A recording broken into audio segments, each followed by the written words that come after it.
Well, hello, my fellow chunkies. So get this, my wife and I are sitting on the couch. She turns around and she looks at me and she says, "Oh my God, you've lost so much weight in your face in such a short time?" And I was like, thanks, but I just removed about an inch of facial hair off my face. So that's probably it. And she's like, oh, oh yeah, yeah, that's what it is. You don't know me by now.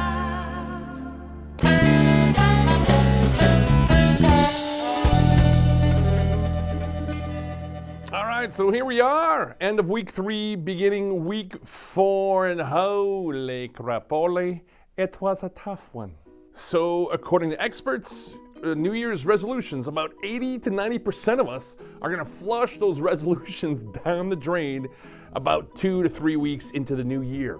And I gotta say, I believe those stats, because man, week 3 mentally and motivationally just sucked.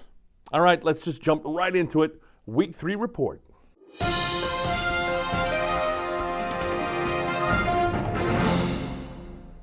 So week 3 was a super busy week, and that affected my food prep. Yeah, I hardly made my own food this week.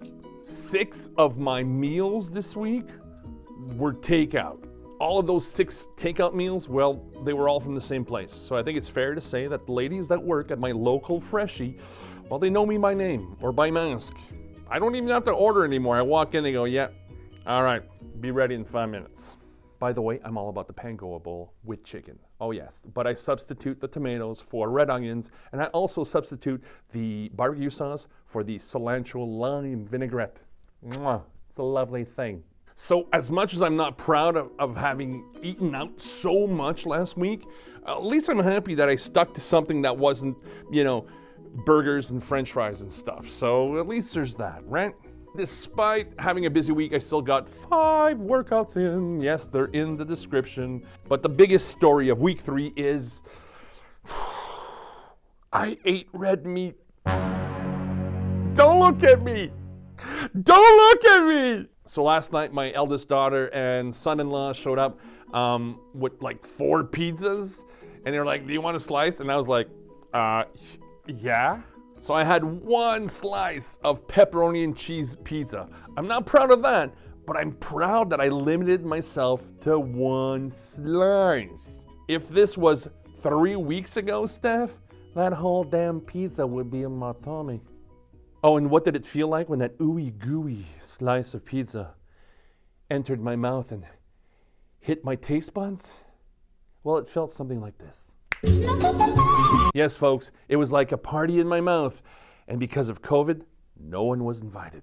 So despite saying I would give it a really honest go at it, 20 days. That's how long I lasted before I broke down and had red meat. But let's be honest, it's pepperoni. I don't think there's real meat in that shit. Moving on. All right, this is a segment I like to call Steph Finally Answers Your Questions. Steph finally answers your questions. Here they are. Question 1. Will you share with us your diet? Absolutely not. All right, let me explain. Diets just don't work for me. Look, for me, diets are a great way to get short-term and quick results. I don't think I can sustain a diet for the rest of my life. So all that to tell you, I'm not following any diets. I'm 47 years old. I should know by now what's good to put into my body and what's not, and how much of it to put in. Come on, this ain't rocket science. Or is it? Look, I'm happy with the results I'm getting right now on the scale, but for me, it has to be a lifestyle change. This has to be sustainable. And for me, diets are just not sustainable in the long run. So this brings me to question numero 2. Someone asked me, so what exactly do you eat?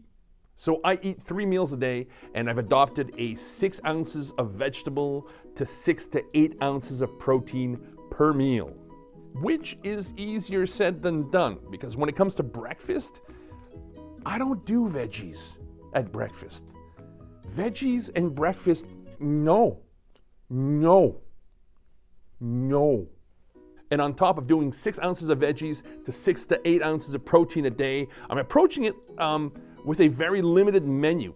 Because I don't want to waste time wondering what am I going to make, how do I make this, and then I end up skipping meals or not having the time to prep the food at home, so I'm eating takeout all the time, which is not good. So for breakfast, I've limited myself to 3 things. Option 1. It's either 3 eggs with 40 grams of cheese or 2 eggs with 40 grams of cheese and 2 slices of turkey bacon. Now, I know you're saying, oh my God, he weighs his cheese. Yes, because I refuse to give up cheese. So at least I'm gonna limit how much I have per meal. It's the least I can do. Option 2. Protein pancake, and I substitute the syrup for almond butter. Yeah, I just spread that stuff on there when the pancake is still warm so it gets all melty and gooey and... And option 3. A blueberry smoothie. My blueberry smoothie. Yeah, I have my own recipe for those, and it is tasty. I will stand behind my blueberry smoothies. I mean, it tastes like unicorn sweat. If unicorns sweat, I'm sure they do. Well, I'm sure that sweat tastes like my blueberry smoothies. Oh yeah, it's that wonderful. So this week, I promise you, you will get an extra video, a buddy bonus video, if you will. You won't have to wait till Sunday to get my blueberry recipe. Oh, and another thing, I never skip a meal, no matter what. What? I would rather have a good night's sleep than trying to fight that hungry feeling in my stomach all night. Time for the week 3 weigh-in.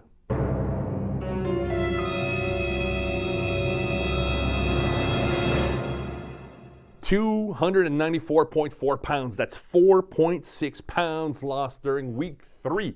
Let's put that on the chart.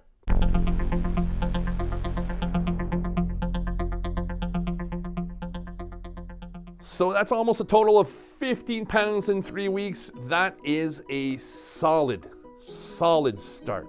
And I say start because that's what it is. This is video number 4 of 51. This lifestyle change, this change in habits, it's not a sprint, it's a marathon. And on that note, here is your motivational quote of the week.